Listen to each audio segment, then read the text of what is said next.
அருட்பெரும் ஜோதி அருட்பெரும் ஜோதி தனிப்பெரும் கருணை அருட்பெரும் ஜோதி எல்லாம் செயல்கூடும் என் ஆணை அம்பலத்தே எல்லாம் வல்லான் தனையே ஏத்து. ஓம் ஸ்ரீ ராமலிங்காபயம். ஓம் ஸ்ரீ ராமலிங்காபயம். ஓம் ஸ்ரீ ராமலிங்காபயம். எல்லோருக்கும் வணக்கம். இது எனது யூடியூப் சேனலான எல்லாம் செயல்கூடும் வள்ளலார். நான் வள்ளலார் முத்து பேசுகிறேன். இன்றைய பதிவில் நாம் பிள்ளை பெருவிண்ணப்பம் என்ற தலைப்பின் கீழ் வரும் 97 100 வரை உள்ள 4 பாடல்களுக்கான விளக்கத்தை பார்க்க இருக்கின்றோம். முதலில் நான் பாடல் வரிகளை படிக்கிறேன், பின்பு விளக்கத்தை பார்ப்போம். வரும் உயிர் இரக்கம் பற்றியே உலக வழக்கில் என் மனம் சென்றதோறும் வெறுவி நின் அடிக்கே விண்ணப்பித்து இருந்தேன். விண்ணப்பம் செய்கின்றேன் இன்றும் உருவ என் உயிர்தான் உயிர் இரக்கம்தான் ஒன்றதே இரண்டில்லை. இரக்கம் ஒருவில் என் உயிரும் ஒருவும் என் உள்ளத்து ஒருவனே நின் பதத்து ஆணை அப்படின்னு மிகவும் அற்புதமான பாடல். வள்ளல் பெருமான் அப்படின்னாலே இங்கே தான் அவர் மற்ற ஞானிகளிலிருந்து மிகவும் தனித்து விளங்குறாருன்னா இந்த பாடல்களும் இந்த வரிகளும் தான். இதை நம்ம நிறைவாக அந்த விளக்கம் பார்க்கும்போது இதை பற்றி நம்ம பேசுவோம். முதலுக்கு விளக்கம். தோன்றுகின்ற உயிர்களின்பால் இரக்கம் கொள்வது பற்றி உலகியல் வழக்கில் என் மனம் சென்றபோதெல்லாம் மிக்க அச்சத்தோடே நின் திருவடிக்கே விண்ணப்பம் செய்கின்றேன். உருவினதாகிய என் உயிர் வேறு உயிர் இரக்கம் வேறு என எனக்கு இரண்டில்லை. இரக்க பண்பு என்னிடத்தில் நீங்குமாயின் என் உயிரும் நீங்கிவிடும். என் உளத்தில் எழுந்தருளும் ஒப்பற்ற பெருமானே, இது நின் திருவடி ஆணையாக மொழிவதாகும் அப்படின்னு சொல்லி கடவுள் மேலே சத்தியம் செய்து சொல்கிறாங்க. எனது இரக்கம் என்கிட்ட இருந்து போயிடுச்சு அப்படின்னா நான் அந்த சனமே உயிரை விட்டு விடுவேன் அப்படின்னு சொல்லி இதுக்கு மேலே வேறு என்ன எப்படி பாருங்கள், எந்த மாதிரி அவர் இரக்கத்தை சொல்கிறாங்க பாருங்கள். அதாவது உயிர் இரக்கம் வேறு தான் வேறு என்ற இரண்டல்ல என்றானது தனது நிலையை சிறப்பாக எடுத்து சொல்லியிருக்கிறாங்க. சரி, அடுத்த பாடல். தலைவர்கள் எல்லாம் தனித்தனி விளங்கும் தலைவனே, இன்று என் உளமும் மலைவில் என் அறிவும் நானும் இவ்வுலக வழக்கிலே உயிர் இரக்கத்தால் இலங்குகின்றனம். நான் என் செய்வேன்? இரக்கம் என் உயிர் என வேறில்லையே. நிலைபெறும் இரக்கம் நீங்கில் என் உயிரும் நீங்கும் நின் திருவுளம் அறியும் அப்படின்னு இந்த பாடல். இதுக்கு விளக்கம். தலைவராயினார் யாவரும் தனித்தனியாக நின்று தொழுது விளங்கும் தலைமை முதல்வனே, இப்பொழுது என் மனமும் தெளிந்த என் அறிவும் நானும் இவ்வுலக வாழ்வில் கலந்து உயிரிரக்கம் ஒன்றே செய்பணியாக கொண்டு விளங்குகின்றோம். இந்த இயல்புக்கு நான் செயலாவது ஒன்றுமில்லை. இரக்கம் வேறு என் உயிர் வேறு என பிரித்ததற்கு இல்லை. என்னுள் நிலை பெறுகின்ற இரக்கம் நீங்கில் என் உயிரும் நீங்கும். இதனை தேவரீரது திருவுள்ளம் நன்கு அறியும் அப்படின்னு சொல்லி அவருடைய அந்த இரக்க பண்புக்கும் தனக்கும் உள்ள அந்த தொடர்பை தெளிவாக இதில் மீண்டும் பதிவு பண்ணுறாங்க. சரி, அடுத்த பாடல். ஆதலால் இரக்கம் பற்றி நான் உலகில் ஆடலே அன்றி ஓர் விடைய காதலால் ஆடல் கருதிலேன். விடைய கருத்து எனக்கு இல்லை என்றிடல் இப்போதலால் சிறிய போதும் உண்டு அது நீ உன் புந்தியில் அறிந்ததுதானே. ஈதலால் வேறோர் தீதெனது இடத்தை இல்லை நான் இசைப்பது எந்தாய் அப்படின்னு இதுவும் அற்புதமான பாடல். இதுக்கு என்ன சொல்கிறாங்க பாருங்கள். ஆகவே உயிரிரக்கம் கொண்டு நான் இந்த உலகினில் வாழ்கின்றேனே அன்றி கண் காது முதலிய பொறிபுலன்கள் தோற்றுவிக்கும் ஆசையால் வாழ விரும்புகின்றேன் இல்லை. பொறிபுலன் மேல் என்றும் ஆசையும் எனக்கு இல்லை. இதனை நான் உரைப்பது இப்பொழுது அன்று, எனது சிறு பருவத்திலேயே உண்டு. அதுவும் தேவரீரது திருவுள்ளம் அறிந்ததே ஆகும். இது தவிர வேறு குற்றம் என்பால் இல்லையே.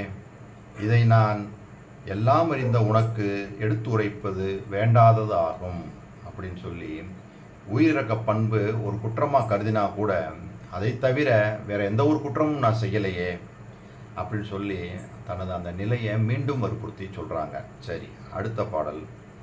என்னையும் இரக்கம் தன்னையும் ஒன்றாய் இருக்கவே இசைவித்து இவ்வுலகில் மன்னி வாழ்வுறவே வருவித்த கருணை வள்ளல் நீ, நினக்கிது விடயம் பண்ணல் என் அடியேன் ஆயினும் பிள்ளை பாங்கினால் உரைக்கின்றேன் எந்தாய். இன்னவார் என நீ சொன்னவாறு இயற்றாது இருந்ததோர் இறையும் இங்கில்லையே அப்படின்னு இன்னும் சிறப்பாக அற்புதமான பாடல். என்ன சொல்கிறாங்க பாருங்க. எளியேனையும் உயிரிறக்க பண்பையும் ஒன்றாய் இயைவித்து இவ்வுலகில் நின்று வாழ்வித்தல் பொருட்டு என்னை தோற்றுவித்த அருள் வள்ளலே, நீ அந்த அருள் வள்ளலாக இருப்பவனும் நீயே ஆவாய். நினக்கு அடியவனாகிய நான் சொல்லுதல் வேண்டாம். ஆயினும் நின் மகன் என்ற முறையினால் நான் உனது திருவடி முன்பு உரைக்கின்றேன். இவ்வாறு செய்க என நீ சொன்னபடி ஒரு சிறிதும் இவ்வுலகில் செய்யாது இருந்ததில்லை நான் அப்படின்னு சொல்லி அற்புதமாக பாடுறாங்க. இந்த பாடல் மூலமாக இறைவன் ஆணை வழி நின்று அவன் சொன்னவாறு செய்வதே வாழ்வு அப்படின்றத வள்ளல் பெருமான் தெளிவாக தனது கருத்தில் வச்சுருந்தாங்க அப்படின்றது தெரியுது. சரி, இப்போ மொத்தமாக இந்த 4 பாடல்கள் மூலமாகவும் வள்ளல் பெருமான் சொல்ல வர விஷயம் இரக்கம். அந்த உயிர்களின் மேல் அந்த இரக்கம் நீங்கிருச்சு அப்படின்னா எனது உயிரும் நீங்கிரும் அப்படின்னு சொல்லி தான் இந்த 3 பாடல்களையும் வேறு விதமாக சொல்கிற மாதிரி இருந்தாலும் அதைத்தான் அவர் தனது நிலைப்பாடாகவே வச்சுருக்கிறாங்க. பேருபதேசத்தில் அவர் சொன்னது மாதிரி என்னை ஏறா நிலைமிசை ஏற்றியது தயவு. அந்த தயவுக்கு ஒருமை வரணும் அப்படின்னு சொல்லியிருந்தாங்க. இந்த ஒரு தயவு, இந்த ஜீவகாருண்யம், பிற உயிர்களின் மேல் உள்ள இரக்கம், இதுதான் என்னை ஏறா நிலைமிசை ஏற்றியது அப்படின்னு சொல்லி மிக தெளிவாக சொல்கிறாங்க. மற்ற எந்த ஒரு இதுவுமே இல்லை. நான் மற்ற இதில் வச்சுருந்த பிடிப்போ, ஜாதி சமயம் மதம் குலம் கோத்திரம் அதில் வச்சுருந்த பிடிப்பா மற்ற எதுலையுமே இல்லை. சிறுநெறியில் போனது அது எதுவுமே இல்லை. தயவு ஒன்று மட்டுமே என்னை மேலே ஏற்றுனது. ஏற்கனவே நம்ம பலமுறை சொன்னது தான். ஈரமும் அன்பும் கொண்டு இன்னொருள் பெற்றேன், எனது மார்க்கம் இறப்பொழிக்கும் சன்மார்க்கம் தோழி. உயிர்களின் மேலே இரக்கம், கடவுளின் மேலே பக்தியாகிய அன்பு, இந்த பிரபஞ்சத்தின் மேல் வெறுப்பு, இதுதான் அவர் பேஸாக எடுத்துக்கிட்டு தான் அந்த ஒப்பற்ற உயர்ந்த நிலையை நான் அடைந்தேன் அப்படின்னு சொல்லி தெளிவாக பேருபதேசத்தில் பதிவு பண்ணியிருக்கிறாங்க. இந்த பாடல்கள் மூலமாகவும் எவ்வளவோ அருமையாக சொல்கிறாங்க பாருங்கள். அதாவது உயிரிரக்கம்தான் ஒன்றதே இரண்டில்லை, இரக்கம் ஒருவில் என் உயிரும் ஒருவும் என் உள்ளத்து ஒருவனே நின் பதத்து ஆணை. ஒரு பேரை சத்தியம் பண்ணி சொல்கிறாங்க. எனக்கு இந்த உயிரிரக்கம்ன்றது ஒன்று போயிடுச்சு அப்படின்னா நான் அந்த சனமே உயிரை விட்டுருவேன் அப்படின்றாங்க. பாருங்கள் என்ன மாதிரி ஒரு நிலைப்பாடு உலகத்தில். இதுதான் வள்ளல் பெருமான தனித்துவமாக காமிக்குது. அவர் பாருங்கள் எந்த அளவுக்கு அவர் சொல்கிறாங்கன்னா, இது மேம்போக்கான சொல்கிறக்கூடிய வார்த்தைகள் இல்லை. ஒரு ஆத்மார்த்தமாக அவர் அந்த அளவுக்கு பிற ஜீவர்கள் படுற கருணை பார்த்தோன்னே நம்ம ஏற்கனவே முன்னாடி உள்ள பதிவுகளெல்லாம் பார்த்தோம். அந்த மீன் பிடிப்பதற்காக எடுத்து செல்லக்கூடிய அந்த உபகரணங்கள், அதை பார்க்கும்போது அந்த வலைகள் கன்னிகள் இதெல்லாம் பார்க்கும்போதுமே அவர் மனம் பதைத்ததை பதிவு பண்ணியிருந்தாங்க. இன்னும் பலவிதமாலாம் சொல்லியிருந்தாங்க. காக்கை கூவுறதுலேருந்து பல்லி சத்தம் போடுறதுலேருந்து அவைகள்லாம் கூட ஏதோ யாரோ துன்பத்தில் இருக்காங்கன்றது சொல்லுதோ அப்படின்லாம் எல்லா நேரமும் அவர் பிற உயிர்களுக்காக தான் அவர் அந்த இதோடயே இருந்திருக்காங்க.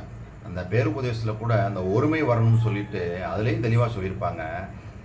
என்னை விட்ட இந்த உயிர்கள், இந்த ஜீவர்கள் எல்லாம் சனங்கு நேரம் கூட இருக்க மாட்டாங்களே, அதனால் எனக்கு இங்கே இருக்கிறவங்க மட்டும் அன்றி இந்த இந்த உலகத்தில் உள்ள அனைவருக்காகவும் நான் வந்து கடவுள்கிட்ட பிரார்த்தனை பண்ணிக்கிறேன், எல்லோரும் இன்புற்று வாழணும் அப்படின்ற ஒருமையை நான் வைத்திருக்கிறேன், நீங்களும் இதே மாதிரி வைத்திருங்கள் அப்படின்னு சொல்லி பேருபதேசத்தில் தெளிவாக சொல்கிறாங்க. தயவுக்கு ஒருமைனா என்ன, அந்த ஒருமை இருந்தால் தான் தயவு வரும் அப்படின்னு சொல்லி தெளிவான கிளியரான டெஃபினிஷன் கொடுத்துருக்குறாங்க. நம்மளும் வாழ்நாளில் இதே மாதிரி வள்ளல் பெருமான் பெற்ற இந்த கருணையோடைய அந்த உச்சநிலை, அந்த கனிந்த நிலை, இதுதான் வந்து நம்மளை வந்து அந்த மேலான வள்ளல் பெருமான் பெற்ற நிலைக்கு ஏற்றி செல்லும் அப்படின்றதுல எல்லளவு மையமில்லை.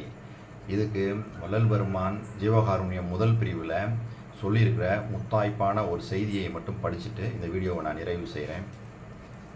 இதுவும் இந்த இரக்கத்துக்கும் மிகவும் பொருத்தமாக இருக்கும். எப்படி சொல்கிறாங்க பாருங்கள். அதாவது, அறிவு விளங்கிய ஜீவர்களுக்கு எல்லாம் ஜீவகாருண்யமே கடவுள் வழிபாடு என்றும் அறியப்படும்.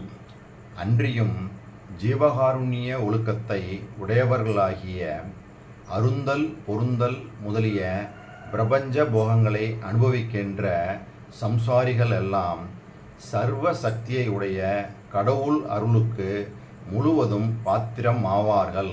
பாருங்கள், யார் கடவுள் அருளுக்கு பாத்திரம் ஆவார்கள்? ஜீவகாருண்யம் உள்ள சம்சாரிகள், அருந்தல் பொருந்தல் முதலிய பிரபஞ்ச போகங்களை அனுபவிக்கின்றவர்கள்.